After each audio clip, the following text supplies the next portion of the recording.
सभी को नमस्कार।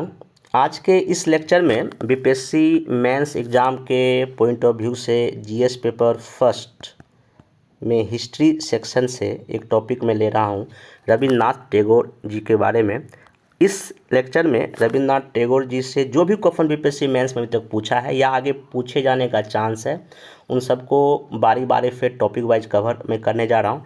तो सबसे पहले इसमें इनके जीवनी के बारे में कुछ जानेंगे, क्योंकि मैं लास्ट लेक्चर जब महात्मा गांधी का दिया था उस पर मैं इस बात को जिक्र किया था कि विचारधारा के टॉपिक को पढ़ने से पहले थोड़ा सा आप उन महापुरुषों की जीवनी के बारे में जान लें कि आखिर उनका जीवन कैसे कैसे आगे बढ़ा। उससे क्या होगा कि आपको उनके विचार को समझने में ईजी होगा।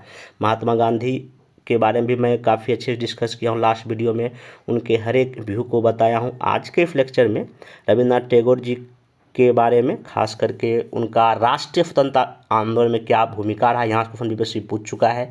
फिर अलग अलग उनका क्या व्यू है, चाहे वो पॉलिटिक्स को लेके है, फिर समाज को लेके वो क्या सोचते हैं, सांस्कृतिक रूप में उनका क्या विचार है, आर्थिक रूप में उनका क्या विचार है, शिक्षा को लेके वो क्या विचार दिए हुए हैं, फिर उनका मानववाद के रूप में वो किस तरह से दुनिया को बताए हैं, उनका किस तरह से कहे गए बातों को अभी हम वर्तमान में यूज कर सकते हैं, इस पर वीडियो मेरा रहेगा। और सबसे बड़ी बात कि उनका हमारे देश के कल्चरल हेरिटेज में, मतलब कि सांस्कृतिक विरासत में क्या योगदान है रविन्द्रनाथ टैगोर जी का, या वो कैसे एक बहुआयामी व्यक्तित्व के रूप में उभर कर सामने आते हैं, चाहे वो कवि के रूप में हो, पोएट के रूप में हो, एज ए थिंकर के रूप में हो, या पेंटर के रूप में, एज ए म्यूजिशियन के रूप में, या वो एक सोशल रिफॉर्मर के रूप में, एक स्टोरी राइटिंग के रूप में। कई जो उनकी रचनाएं हैं अलग अलग चीज़ों में हैं, तो उसको भी मैं देखूंगा। और लास्ट में जो है आपको बताऊंगा कि गांधी और टैगोर में उनके विचारों में क्या सिमिलरिटी है और क्या डिफरेंसेस है। और एक चीज़ और, रविन्द्रनाथ टैगोर जी की जो विचारधारा है उसका भी वर्तमान के रेफरेंस को लेते हुए बताऊंगा क्या इम्पोर्टेंस है।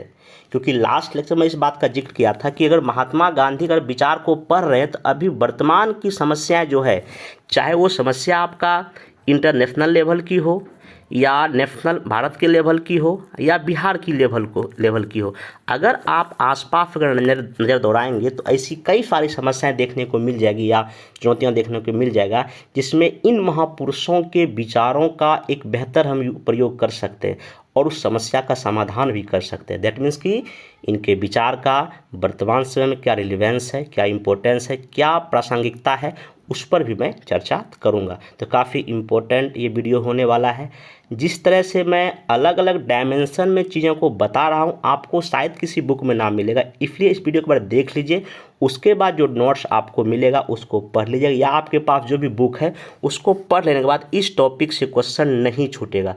और मैं लास्ट लेक्चर में बात का जिक्र किया था कि एक ऐसा टॉपिक है जहाँ पे अटेम्प्ट क्वेश्चन नहीं एग्जाम में लोग करते हैं या उसको पढ़ के नहीं जाते, क्योंकि एक अच्छी समझ इस टॉपिक के प्रति नहीं हो पाती है। मैं ये भी बताया था अगर इस टॉपिक को आप पढ़ के जाते हैं और लिखते हैं तो आपको अच्छा मार्क्स इसमें मिलेगा। तो आइए इस वीडियो को शुरू करते हैं। सबसे पहले रविन्द्रनाथ टैगोर जी के बारे में अगर कुछ भूमिका आपको लिखना हो जाए, अगर कोई क्वेश्चन पूछे तो क्या आप लिख सकते हैं। देखिए, इनके बारे में कुछ की टर्म आप भूमिका में यूज कर सकते हैं, जैसे कि एक महान कवि के रूप में इसको दिखा सकते हैं, एक बड़े देशभक्त के रूप में इनको आप दिखा सकते हैं, एक बड़े फिलोसोफर दार्शनिक के रूप में दिखा सकते हैं, और एक बड़े मानवतावादी थे। इनका पूरा का पूरा जो थॉट या व्यू है वो मानव पर है। ये मनुष्य में प्रेम की बात करते हैं, ठीक ना। और ये खुद बोलते हैं मेरा सबसे जो बड़ा धर्म है वो मानवतावाद ही है, मानव ही मेरा सबसे बड़ा धर्म है, ठीक ना। इनके पूरे विचार में, चाहे इनका रचना पढ़िए कुछ भी, हर एक में ये मनुष्य के प्रेम और आपसी भाईचारा की बात करते हैं, ठीक ना। और ये एक ऐसे व्यक्ति हैं, हम लोग ब्रिटिश के उस समय गुलाम थे, उस दौर में 1912 में इनकी जो रचना गीतांजलि है, और अगले साल 13 में जब 1913 में इनको नोबेल प्राइज़ मिला, तो कहने का मतलब ये है कि जो ईस्टर्न कल्चर है, जो हमारे जो पूर्वी सभ्यता को इन्होंने वेस्टर्न एजुकेशन को वेस्टर्न कल्चर को बताया कि नहीं, हमारी जो कल्चर है इतनी अच्छी, क्योंकि उस समय तक वेस्टर्न जो कल्चर, वहाँ के जो लोग थे, सिंपल जो विचारक, ये सोचते थे कि नहीं, भारत या ईस्ट में जितने भी देश हैं वो उतना सब नहीं है, उसमें उतनी काबिलियत नहीं है। लेकिन ये पहले एशिया के व्यक्ति हैं जिनको नोबेल प्राइज़ मिल रहा है, और वेस्टर्न कल्चर को, पश्चिमी सभ्यता को पूर्वी सभ्यता से अवगत कर, देखो मेरा इतना अच्छा कल्चर है, हम इतने सब थे और पहले भी थे, आज भी हैं। तो कहने का मतलब ये, अगर इनका भूमिका अगर आपको लिखना इंट्रोडक्शन में, तो सिंपल आप ये दिखा सकते हैं कि हमारे देश के एक महान कवि, महान देशभक्त, एक बड़े फिलोसफर, एक मानवतावादी, जिन्होंने अपने लेखन से वेस्टर्न सभ्यता को, पश्चिमी सभ्यता को इस बात से अवगत कराया कि देखो पूर्वी सभ्यता कितनी अच्छी है। इनका सबसे बड़ा यही है, जब इनको नोबेल प्राइज़ मिल गया गीतांजलि इनके लेखन को लेकर, यही हुआ ना, एशिया के पहले व्यक्ति बन गए। तो ये आप भूमिका में जरूर आप लिखिएगा तो चीज़ आपके लिए बेहतर होगा। अब अगर इनका जीवनी अगर देखें तो इनका जन्म 7 मई 1861 को हुआ था कलकत्ता में। पिताजी का नाम देवेंद्रनाथ टैगोर, माताजी का नाम शारदाबाई। 8 साल की उम्र में ही कविता लिखना शुरू कर दिए थे। 16 साल जब इनका एज हुआ, इन्होंने एक कविता कहानी के रूप में इनका एक प्रकाशन आया, ठीक ना। फिर ये अपने भाई के साथ लंदन गए थे पढ़ाई करने के पर्पस, लेकिन ये म्यूजिक भी वहीं सीखे थे थोड़ा बहुत, ठीक ना। फिर इन्होंने बाद में इंडिया आ गए, ब्रह्म समाज से जुड़ गए। 1921 में शांति निकेतन की स्थापना करते, जो बाद में विश्व भारती विश्वविद्यालय रूप में जो विख्यात है, अभी भी है, ठीक ना। 1912 में लिखा, गीतांजलि लिखा। 1913 में इसी काव्य संग्रह रचना के लिए इनको मिला नोबेल का प्राइज़, ठीक ना।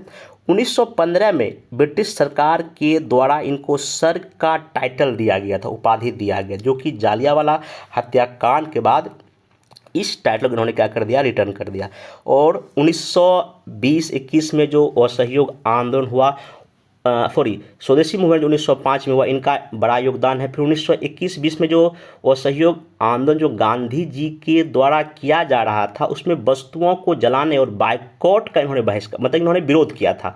1930 के सविनय अवज्ञा आंदोलन में इनकी भी कुछ अप्रत्यक्ष भागीदारी देखने को मिलती है। बाकी इनका पूरा जीवन पेंटिंग करने में, रचना करने में ही रहा पूरे देश में, और ये विदेश भी घूमे बहुत सारे, ठीक है, बहुत सारी जगह पे घूमने भी गए थे। और फाइनली 7 अगस्त 1941 को इनकी क्या हो जाती है, मृत्यु। ये मोटा मोटी इनका आप जीवनी ऐसे करके कर सकते हैं। अब सबसे बड़ा जो बीपीएससी यहाँ क्वेश्चन पूछता है इनके बारे में कि नेशनल मूवमेंट में इनका क्या भूमिका या क्या योगदान है, ठीक ना। तो अगर आप इनका नेशनल मूवमेंट में योगदान देखिएगा तो आपको डायरेक्टली दिखाई नहीं पड़ेगा, जैसे महात्मा गांधी, जवाहरलाल नेहरू, सुभाष चंद्र बोस का दिखाई पड़ता है, उस रूप में हम इनको नहीं देखते हैं। लेकिन अपने लेखन शैली से, अपने विचारों से हमारे देश के जनमानस को अपने विचार से गहरे तौर पे प्रभावित किया। तो आप भूमिका में अगर ये क्वेश्चन आ जाए तो क्या लिख सकते हैं कि इंडियन नेशनल मूवमेंट में जहाँ तक इनकी भूमिका का प्रश्न है, इनका डायरेक्टली या फिजिकली रूप से नेशनल मूवमेंट में जुड़ाव नहीं रहा, लेकिन आजीवन उम्र भर इन्होंने समाज, सोसाइटी एवं राजनीति पर एक सक्रिय चिंतन किया, सोचा, इन्होंने चिंतन किया। उनकी वैचारिक सक्रियता का न केवल गांधी बल्कि नेहरू और राष्ट्रीय आंदोलन के अन्य नेताओं पर भी पड़ा। तो ये जैसे कि अगर फ्रांस की क्रांति अगर आप इतिहास में पढ़ते होंगे, वहाँ भी आप देखते होंगे जो क्रांति की शुरुआत जो होती है उसमें रूसो है और भी मॉन्टेस्क्यू जैसे जो बड़े थिंकर के विचारों को लोगों ने सुना और मूवमेंट किया। तो उसी तरह आप यहाँ भी भूमिका में लिख सकते हैं, किसी भी विचारक कि जो किसी भी आंदोलन में एक बड़ी भूमिका, एक दिशा देना होता है, विचारों के माध्यम से एक दिशा देना होता है। तो वही काम रविन्द्रनाथ टैगोर हमारे देश में कर रहे हैं। तो आप इसे लिंक करके देख सकते हैं। अगर आप कुछ भूमिका अगर इसको लिखना है तो कुछ दिखता है इनका, एक जैसे कि 1888 के कांग्रेस अधिवेशन में ये भाग लेते हैं। 1905 में स्वदेशी आंदोलन में इनकी भूमिका है। बंगाल के विरोध करते हैं, रक्षाबंधन मनाने का इनका ही निर्णय था। अमार फनार बंगला भी इन्होंने गीत लिख रहे हैं अपने लेखन के माध्यम से, ठीक ना। फिर 1911 में इनके द्वारा लिखे गए जनमन गीत को कलकत्ता सेशन में पढ़ा भी गया, ठीक ना। आगे जाके 1919 में जब जालियांवाला हत्याकांड हो रहा था, सर की उपाधि ये क्या कर रहे हैं, लौटा रहे हैं। तो ये सब इनका जो है ना आप मोटा मोटी योगदान इसमें दिखा सकते हैं। 1920-21 में जो non cooperation movement Gandhi ji के द्वारा चलाया गया और उसमें विदेशी वस्तुओं को जलाने की घटनाओं को इन्होंने विरोध किया। हाँ, लेकिन जब सविनय अवज्ञा नॉन कॉपरेशन मूवमेंट शुरू हुआ 1930 में, तो इस मूवमेंट का इन्होंने समर्थन किया था। ठीक, और अगर भूमिका अगर इनका दिखाना ही हो इस प्रश्न में, तो आप सबसे बड़ा बात दिखा इनकी जो एक वैचारिक भूमिका तो थी ही ना, जस्ट लाइक रूसो या और भी किसी विचारक का आप कंपेयर करके यहाँ दिखा सकते हैं। ये तो इनका नेशनल मूवमेंट में डायरेक्टली या इनडायरेक्टली योगदान आप दिखा सकते हैं। अब सबसे मोस्ट इम्पोर्टेंट जो है ना, इनका व्यू या इनका विचार क्या है। तो जैसा कि मैं कल भी अपने वीडियो में बताया था कि आप क्या करें कि किन्हीं के विचारधारा अगर आप पढ़ें तो उनको कई सारे डायमेंशन में ब्रेक कीजिए, चाहे राजनीति के क्षेत्र में बांट लीजिए, आर्थिक में बांटिए, उनका सांस्कृतिक में बांट लीजिए, फिर उनका जो है ना क्या कहते हैं अलग अलग और जितने भी एरिया में आप बांट के इसको या पर्यावरण में दिखा सकते हैं। तो इनका अगर पॉलिटिक्स में अगर देखा जाए रविन्द्रनाथ टैगोर की क्या इनका विचार है, तो सबसे पहला बात इनका ये है कि ये स्टेट, जो किसी देश की स्टेट या जो सरकार होती है, उसके प्रभाव को ये सीमित रखना चाहते थे। इसके प्रभाव को ये क्या रखना चाहते थे? सीमित। जैसा कि महात्मा गांधी के विचारों से इनका मिलता जुलता दिखाई पड़ता है। राज के प्रभाव को लिमिट रूप में देखना चाहते थे, और इनका ये मानना था कि अगर इंसान जो ह्यूमन बीइंग है वो उनको सेल्फ कंट्रोल होना चाहिए, तो हमको राज की यहाँ आवश्यकता ही नहीं पड़ेगी। और समाज ज़्यादा बड़ा है, मतलब कि समाज को ज़्यादा महत्व देते थे। किससे? स्टेट या राज से, ठीक ना, या सरकार से। या ध्यान, ये पहला इनका विचार था। दूसरा, इनको डेमोक्रेसी में विश्वास था, जनता की भागीदारी पर पूरी तरह विश्वास करते थे, और पॉलिटिक्स में ये नैतिकता की बात करते थे, मोरलिटी की बात करते थे। यहाँ पे टैगोर जी गांधी जी के समकक्ष दिखाई पड़ते। एक बात और ध्यान रखिएगा, जब भी आप किन्हीं भी महापुरुष का विचारधारा लिखें तो एक दो समकालीन महापुरुषों से उनके विचारों का तुलना कर दें अपने आंसर में, तो ज़्यादा अच्छा रहेगा, ठीक ना। आगे, ये किसी भी व्यक्ति की स्वतंत्रता, उनके फंडामेंटल राइट को अनिवार्य मानते थे, जीवन का हिस्सा मानते थे, ठीक ना। ये इनका मेन राजनीतिक विचारधारा। इसी में एक सबसे मोस्ट इम्पोर्टेंट इनका राष्ट्रवाद है, जहाँ से बीपीएससी क्वेश्चन पूछ भी चुका है। अब देखिए, इनका जो नेशनलिज्म था, जो राष्ट्रवाद था, इनका राष्ट्रवाद एक लार्ज स्केल पे था, एक व्यापक संदर्भ लिए हुए था, ठीक ना। इनका राष्ट्रवाद कोई नैरो या संकुचित नहीं था, एक ट्रू नेशनलिस्ट थे। लेकिन ये जो है ना, ये इनका ये मानना था, राष्ट्र जो है, जो कोई जो नेशन होता है, वो मानव से ऊपर नहीं है, और मानवता जो है देशभक्ति से भी ऊपर है। वो उग्र राष्ट्रवाद का विरोध करते थे। क्या करते थे? उग्र राष्ट्रवाद का विरोध करते थे। अगर किसी भी देश में अगर उग्र राष्ट्रवाद है, नेशनलिज्म है, उससे अलगाववाद का भावना जन्मेगा, समाजवाद आदि का भावना जन्मेगा, जो मानवतावाद के विकास में क्या हो सकता है? बाधक हो सकता है, ठीक ना। तो ये देशभक्त थे, सच्चे देशभक्त थे, राष्ट्रवादी भी थे, लेकिन ये बड़े लेवल पे ये मानव को ऊपर रखते थे, मानवतावाद को राष्ट्रवाद से क्या रखते थे? ऊपर रखते थे। आप ये ध्यान रखिएगा। और ये वैसे राष्ट्रवाद की इन्होंने निंदा किया, वैसे नेशनल इन्होंने निंदा किया जिसमें कि धार्मिक उन्माद हो, संघर्ष हो, ठीक ना, जिसमें कि जातीय उग्रता की भावना हो। ऐसे राष्ट्रवाद को ये पूरी तरह क्या कर रहे हैं? नकार रहे हैं, और ये इससे डिसएग्री हो रहे हैं। तो अगर राजनीतिक विचार लिखना हो तो आप इसमें इतना लिख सकते हैं। देखिए, एग्जाम में जो क्वेश्चन पूछता है, 2-3 विचार को एक ही साथ मिला के पूछता है। इनका राजनीतिक विचार क्या है, सामाजिक विचार क्या है, सांस्कृतिक विचार क्या है। तो आपको हर एक विचार में लगभग 5-6 पॉइंट रखना है, जिसमें आप 150 वर्ड तक उसको लिख सकें। अगर इन टॉपिक को अगर पढ़ लेंगे, जो वीडियो देख लेंगे मेरा, तो आप आराम से इसमें 150 वर्ड इजीली लिख पाएंगे, जो कि आपका इसमें एक आंसर कंप्लीट हो जाएगा। शॉर्ट पूछेगा तो आपको 100 वर्ड के आसपास लिखना है, लॉन्गर पूछेगा आपको 400 वर्ड आराम से जा सकते हैं। अगला इनका जो है, इन्हीं में एक विचार है आपका अंतर्राष्ट्रीयवाद।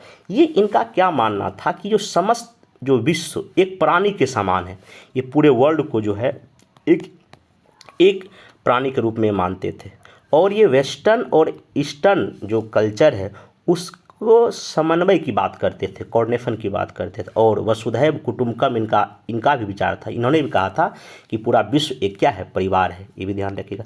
विश्व बंधुत्व की बात करते थे, और सभी सुखी रहे, इस पर भी इनका एक बड़ा विचार है। तो ये जो है ना पूरे दुनिया को एक रूप में देखते थे। पूरा मानव समुदाय एक परिवार है, सब मिलके रहे, सुखी रहे, आपस में कोई किसी बात को लेकर तनाव नहीं हो, इस बात को लेकर ये हमेशा आगे रहते थे। तो ये इनका हो गया आपका राजनीतिक विचार। अब अगर इनका सामाजिक, हाँ, अगर पूछ दे कि इनका इम्पोर्टेंस क्या है, अगर इनके इस राजनीतिक विचारधारा का अभी वर्तमान के समय में या इसका क्या महत्व, क्या इम्पोर्टेंस है, तो अब आप देख लीजिए। अभी जिस तरह से आप देखिएगा उग्र राष्ट्रवाद आपको दिखाई पड़ेगा, एक देश दूसरे देश की बाउंड्री को पार करके उस पर कब्जा करना चाह रहा है, तो ये यहाँ इनका विचारधारा का प्रयोग दिखा सकते हैं। जिस तरह से आज देखिए पूरा विश्व क्या एक परिवार के रूप में है, नहीं है, आपस में एक देश दूसरे देश से कई चीज़ों को लेकर झगड़ रहे हैं, चाहे भारत चाइना का विवाद हो जाए, भारत मालदीव का विवाद हो, जो रशिया यूक्रेन का विवाद दिखा सकते हैं, इजराइल हमाइस का विवाद आप दिखा सकते हैं, ठीक ना। विश्व बंधुत्व की बात नहीं है। आप देखिए परमाणु हथियार सबके पास है, नए नए हथियार बन रहे, जब नए हथियार बन रहे तो इसका मतलब कहीं ना कहीं युद्ध को आगमन दे रहा है ना, तो कहने का मतलब विश्व बंधुत्व की बात यहाँ पे नहीं है। देखिए मैं कल ही बताया था इस बात का, आप अगर इनकी विचारधारा को समझ लेंगे और वर्तमान में जो समस्या है उससे इंटरलिंक कर दीजिए, आपका इंपॉर्टेंस हो जाएगा, क्योंकि एग्जाम यही पूछता है, तो आप लिख सकते हैं आराम से, ठीक। नेक्स्ट अब चलते हैं, इनका जो सामाजिक विचार है। देखिए ये मानते थे कि अगर कोई भी एक वेल कल्चर समाज है, अगर सब समाज है, वहाँ किसी तरह का सोशल डिवीजन ना हो, किसी तरह की सामाजिक विषमताएं नहीं होनी चाहिए, और छुआछूत का ये जमकर विरोध करते थे, ठीक। एक चीज़ और ये चाहते ये थे कि अर्बन डेवलप भी हो, शहर भी बने और साथ साथ ग्राम का भी उदय हो, ग्रामोदय हो। उनका मानना था क्योंकि भारत गांवों का देश है, ग्रामीण समाज, ग्रामीण का विकास, ग्रामीण क्षेत्रों का विकास होना बहुत ही क्या है, जरूरी है। और समाज में वो हमेशा नैतिकता की बात करते थे, सब लोग नैतिक हो जाए, करप्शन ना हो, एक दूसरे पे जात पात को लेकर कोई भेदभाव नहीं हो, सब आपस में भाईचारे से रहे, सब आपस में करुणा का भाव दिखाए, सहानुभूति का भाव दिखाए, इनका ये मानना था। एज ए सोशल व्यू इनका ये था, इतना आप दिखा सकते हैं। अब इस विचार का अगर वर्तमान में इम्पोर्टेंस देखेंगे तो आप दिखा लीजिए, समाज में विषमताएं कहीं दिखा दीजिए, छुआछूत आप कुछ जगह देखते होंगे, ठीक ना। फिर आप देखिए आज भारत में शहरों का विकास ज़्यादा हो रहा है, जहाँ कई तरह की समस्या निकल के सामने आ रही है। माइग्रेशन देखिए गांव से शहर की ओर क्यों हो रहा है, क्योंकि हमारे देश में ग्रामोदय नहीं हो रहा, ग्रामीण क्षेत्रों के विकास पे ध्यान देना पड़ेगा ताकि माइग्रेशन क्या हो सके, रुक सके। समाज देखिए नैतिकता नाम की कोई चीज़ नहीं है, आज संपत्ति के लिए बेटा बाप को मार रहा है, बेटा मम्मी को मार रहा है, यहाँ तक कि पति पत्नी आपस में मतलब आपसी झगड़े की वजह से अपने बेटे को मार रहा है, बेटी को मार रहा है। आज आए दिन आप न्यूज़ में देखते होंगे, तो इन सब चीज़ों को आप लिंक कर सकते हैं। अगर इनका सांस्कृतिक रूप में अगर देखिएगा क्या विचार, या इनका कल्चरल रूप में क्या विचार है, देखिए सबसे पहले ये कवि, चित्रकार, साहित्यकार, संगीतकार, उपन्यासकार, बहुत कुछ इन्होंने किया है। इनकी हर एक रचना में आप इनके विचारधारा को, चाहे मानववाद को लेके हो, अंतर्राष्ट्रीयवाद को लेके हो, राष्ट्रवाद के लेके हो, देशभक्ति को लेके, हर एक इनकी रचना में आप वही देखेंगे, ठीक ना। और इनका एक लाइन ध्यान रखिएगा, इनका कहना है प्रेम ही जो है ना सभी धर्मों का बेस है, आधार है। ये लाइन एग्जाम में जरूर आप यूज कीजिएगा, ठीक ना। और ये क्या मानते हैं, जितने भी ह्यूमन बीइंग्स हैं वो क्रिएशन हैं किसका, या पार्ट हैं किसका, ईश्वर का, गॉड का, ठीक ना। और प्रत्येक मनुष्य में ईश्वर का अंश आत्मा के रूप में प्रेजेंट है, विद्वान है। ये लाइन आप जरूर यूज कीजिएगा जब भी एग्जाम में लिखिएगा। इनका एक सांस्कृतिक ईश्वर जो है ना की कृति इंसानों को ये मानते हैं, जब महात्मा गांधी की तरह यहाँ भी इनको आप दिखा सकते हैं। और सबसे इनका जो विचारधारा है मानवतावाद, ह्यूमनिज्म, ये इनका ये कहना है कि मेरा सबसे बड़ा धर्म मानव ही है, मनुष्य ही है, जो मनुष्य मनुष्य में प्रेम करे। इनका मानवतावाद पे एक बड़ा विचार है। ये एग्जाम में अगर पूछ सकता है कि रविंद्रनाथ टैगोर का पूरा जो थॉट या विचार है वो मानव पर केंद्रित है, ह्यूमन पर केंद्रित है, ठीक ना। आप इसको दिखा सकते हैं क्योंकि इनका रचना देख लीजिए, या इनके के विचार में ये मानव प्रेम पे क्या कर रहे हैं, बात कर रहे हैं। ये देश को भी जो है ना, मानव को देश से ऊपर मानते हैं। इकोनॉमी या आर्थिक विचार जब इनका आप पढ़िएगा, हालांकि इस तरह के विचार आपको शायद ही किसी किताब में मिले, लेकिन अगर एग्जाम में पूछ देगा या इनके सारे विचार अगर पूछेगा तो आप इनके आर्थिक विचार में क्या लिखे। इनका आर्थिक विचार देखिए कितना सॉलिड था। ये क्या बोलते थे कि सहकारी समिति, कोऑपरेटिव सोसाइटी की मदद से ग्रामीण भारत का विकास हो, जो कि आज आप देखते होंगे सेल्फ हेल्प ग्रुप जो बन रहा है, आप दिखा सकते हैं। देखिए, किसी भी महापुरुष के विचार को अगर आप पढ़ेंगे ना, उनकी प्रासंगिकता अभी वर्तमान में आपको काफ़ी ईजी दिखाई पड़ जाएगा। रविन्द्रनाथ टैगोर जी हो, महात्मा गांधी हो, नेहरू जी हो, सुभाष चंद्र बोस हो, जयप्रकाश नारायण हो, राम मनोहर लोहिया हो, उनका जो विचार है, थॉट है, एक होलिस्टिक अप्रोच लिए हुए है। किसी भी क्षेत्र में आप अप्लाई कर सकते हैं। निबंध भी लिखें तो आप इन चीज़ों का इस्तेमाल कर सकते हैं। ठीक, चलिए। और ये बात करते थे क्या, वेलफेयर स्टेट की, कल्याणकारी अर्थव्यवस्था की बात करते थे। एक ऐसा इकोनॉमी जहाँ सभी को रोजगार हो, सभी को इनकम हो, ऐसा वो बात करते थे। और ये ग्रामीण बाजार पे ये चाहते थे कि भारत में इतना अच्छा ग्रामीण भारत में क्षेत्र है, हर एक ग्रामीण के आसपास में लगे मेला और वहाँ पे स्थानीय उत्पादों का बने भी और उसका सेल भी हो बाजार में, ग्रामीण बाजार में हो जाए। कितना अच्छा इनका कॉन्सेप्ट था। और इनका एक चीज़ था, एजुकेशन जो हो, शिक्षा जो हो, वो उस देश के या उस लोकल क्षेत्र के इकोनॉमी से जुड़ा हुआ हो। मतलब एक ऐसी शिक्षा, एक ऐसा एजुकेशन भविष्य में वो शिक्षा प्राप्त करके कोई लोग बेरोजगार ना हो, इनका एक कॉन्सेप्ट था। और मैं उन्हीं का एक लाइन लिया हूँ किसी बुक से, आप देख सकते हैं। उनका एक स्टेटमेंट है इकोनॉमी को लेके कि उनका कहना है, हमारे देश में सबसे ज़रूरत उनके हाथों में भीख का कटोरा देने की नहीं है, बल्कि उन्हें अपनी शक्ति के बारे में आश्वस्त करने की है। उन्हें यह एहसास कराने की है कि वे दूसरों के साथ एकजुट होकर एक व्यक्ति एक पूर्ण इकाई है, जबकि अलग अलग व्यक्ति एक शक्तिहीन टुकड़ा। मतलब वो सहकारी समिति की बात करते हैं। ठीक ना। उनका कहना है कि जिनको ज़रूरत है उनको आप भीख मत दो, आप उनको इकट्ठा कर दो, सहकारी समिति बना दो, कुछ उनको काम पैसा दे दो, उसी से अपना वो बिजनेस चालू कर लेंगे। ठीक ना।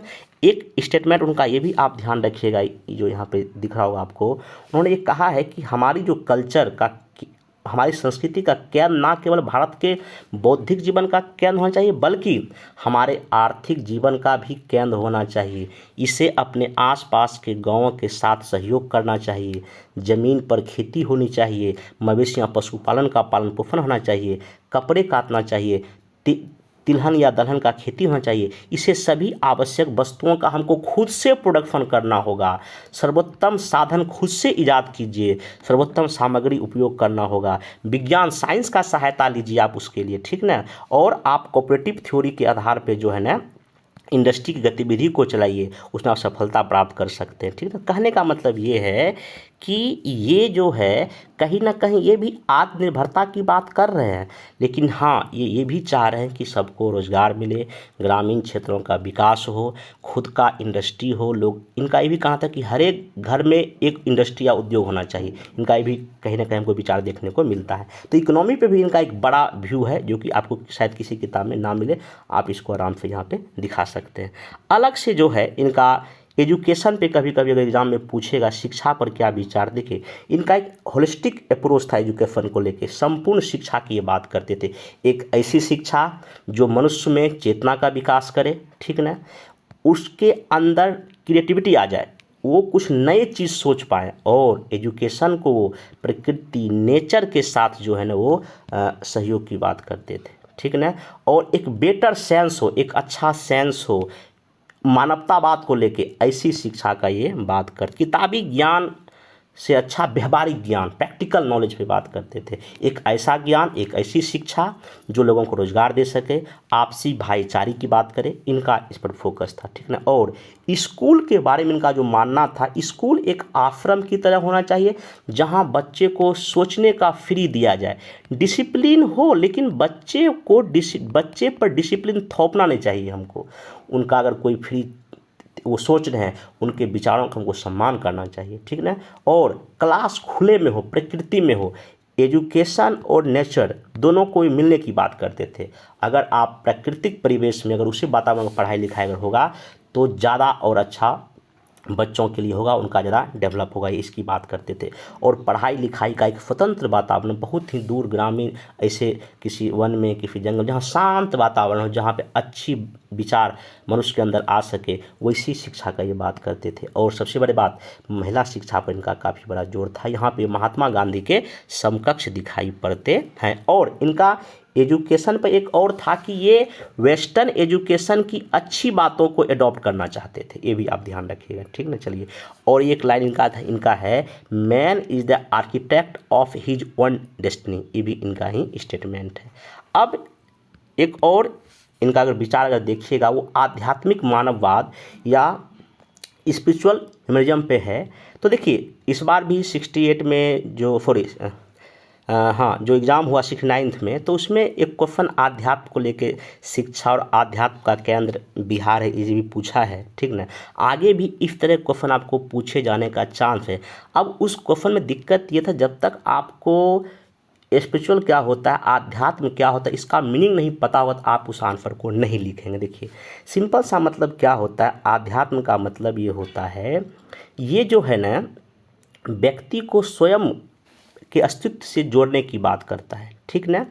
अगर आप स्पिरिचुअल हैं, आध्यात्म हैं, तो व्यक्ति अपने अनुभव के आधार पर यह जानता है कि स्वयं अपने आनंद का वो क्या है, स्रोत है।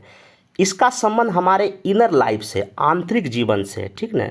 तो यह एक ऐसा विचार है आध्यात्म, जहाँ पे आपको ये बंधुत्व का मार्ग दिखाता है, जिसमें मनुष्य में कोई ईर्ष्या, कोई दोष, कोई घृणा, कोई आपसी भेदभाव पूरी तरह समाप्त हो जाता है। ये आपका आध्यात्म का मतलब है। तो अब जो रविन्द्रनाथ टैगोर जी का विचारधारा जो है, ये स्पिरिचुअल ह्यूमनिज्म है। इसका मतलब सिंपल सा ये है, इनका एक कहना था सिंपल कि मानव के अंदर जो है ना, किसी भी प्रकार का कोई भेदभाव या डिस्क्रिमिनेशन नहीं, किसी आधार पे, चाहे जेंडर हो, प्रजाति हो, राष्ट्रीयता हो, धर्म के आधार पर कोई भेदभाव नहीं है।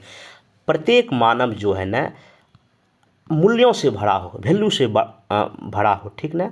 और हर एक मनुष्य का ये दायित्व है कि वो दूसरे मनुष्य की क्या करे, दूसरे मनुष्य का वो सहयोग करे।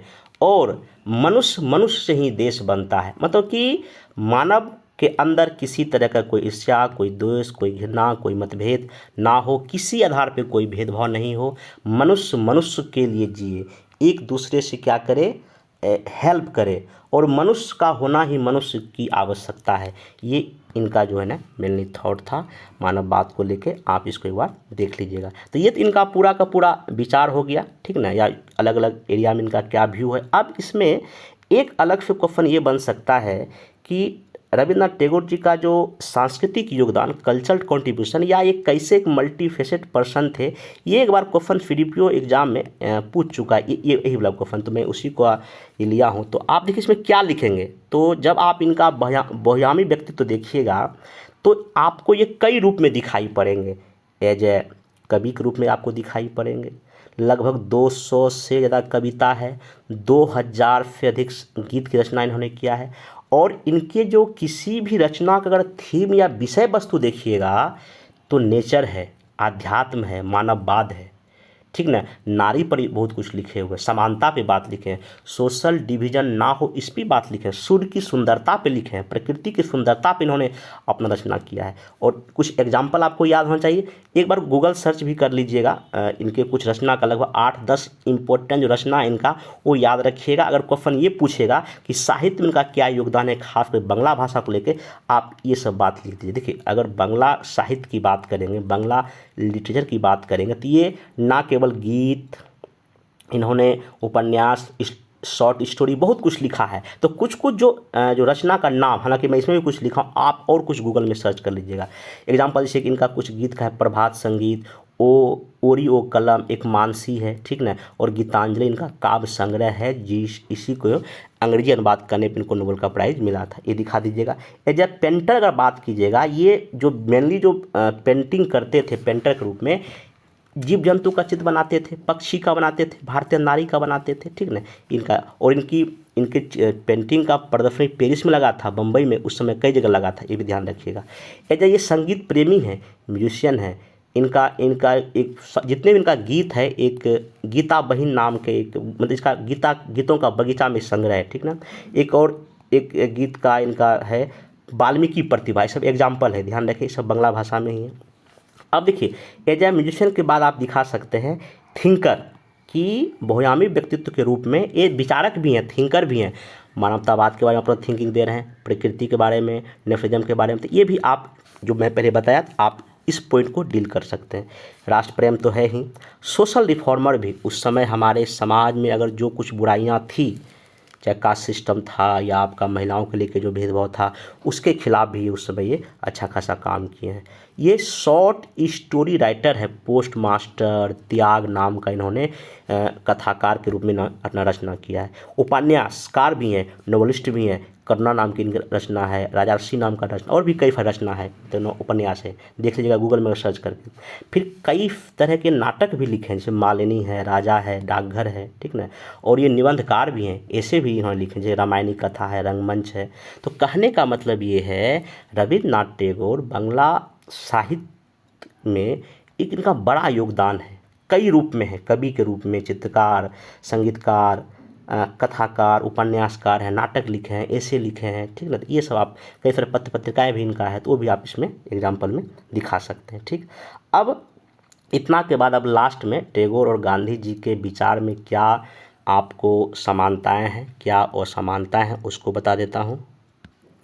पहला, अगर सिमिलरिटी या समानता की बात करेंगे तो दोनों मानवतावादी हैं, ह्यूमन को विचार को वैल्यू देते हैं, ठीक ना। प्रेम से ही अपनाकर आप विश्व का कल्याण कर सकते हैं। तो दोनों मानव प्रेमी थे, ये ध्यान रखिएगा। दोनों को ईश्वर में आस्था था, ठीक ना, और ईश्वर को सत्य को ईश्वर के रूप में देखते हैं, ठीक। दोनों ग्राम उदय की बात करते हैं, ठीक ना, जैसा कि महात्मा गांधी के बारे में पढ़ाया हूँ, और रविन्द्रनाथ टैगोर जी का मैं भी पढ़ाया। इनका जो आर्थिक विचार आप देख सकते हैं, प्रकृति को ये दोनों महत्व दे रहे हैं, ठीक ना, और आध्यात्मिकता की दोनों क्या कर रहे हैं, बात कर रहे हैं, ठीक। आगे अगर इनकी असमानता की अगर बात करेंगे, बहिष्कार को लेके महात्मा गांधी जी का जो नेशनल मूवमेंट है, ठीक ना, तो उसमें जिस तरह से वस्तुओं का बायकॉट होता है, वस्तुओं को जलाया जाता है, इनका जो है ना रविन्द्रनाथ टैगोर जी विरोध करते हैं, ठीक ना। उनका ये मानना था कि भारत में एक बड़ी आबादी के पास पहनने को कपड़ा नहीं है, ठीक ना, इसलिए जो हमको कपड़ा मिलता है उसको हमको अपनाना चाहिए, पहनना चाहिए, ठीक ना। ये रविन्द्रनाथ टैगोर जी का विचार था। उसके बाद जो है ना क्या कहते हैं, महात्मा गांधी मशीनीकरण का विरोध करते थे, बल्कि रविन्द्रनाथ टैगोर जी का ये मानना था कि नहीं, हमको मशीन को एडॉप्ट करना चाहिए, क्योंकि उससे प्रोडक्शन क्या होता है, बढ़ता है। तो इस पर इनका जो है ना एक दोनों में थोड़ा सा आपको मतभेद दिखाई पड़ेगा।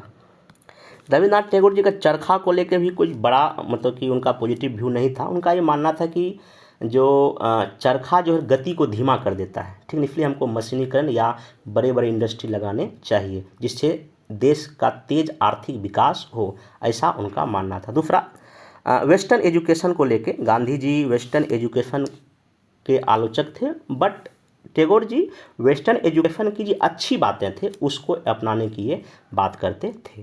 तो ये मेनली दोनों में कुछ सिमिलरिटी है, कुछ डिससिमिलरिटी। लेकिन एक बात हमेशा ध्यान रखिएगा, हमारे देश के किसी भी स्वतंत्रता सेनानी, किसी भी महापुरुष आप लिखे अंतिम निष्कर्ष या कंक्लूजन, तो इस बात का जिक्र करें, भले ही उनके विचारों में कुछ हमको विरोधाभास दिखाई पड़ता हो, बट उनका एक उद्देश्य, एक कॉमन उद्देश्य क्या था, ब्रिटिश को यहाँ से भगाना और स्वतंत्र भारत का निर्माण करना, एक ऐसा भारत जहाँ सभी व्यक्ति, सभी महिला पुरुष, सभी धर्मों के लोग बराबरी से जी सके। सबका यही उद्देश्य था। सुभाष चंद्र बोस और महात्मा गांधी, आगे जाके आपको कुछ मतभेद दिखाई पड़ेगा, लेकिन दोनों का अंतिम उद्देश्य क्या था, देश की आज़ादी।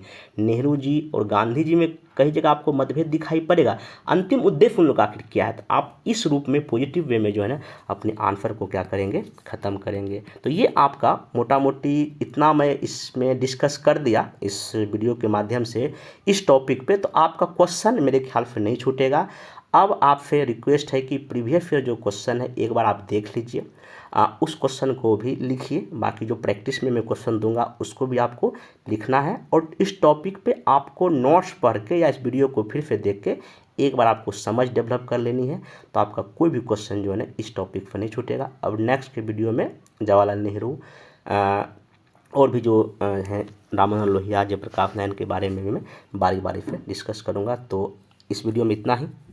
Thank you.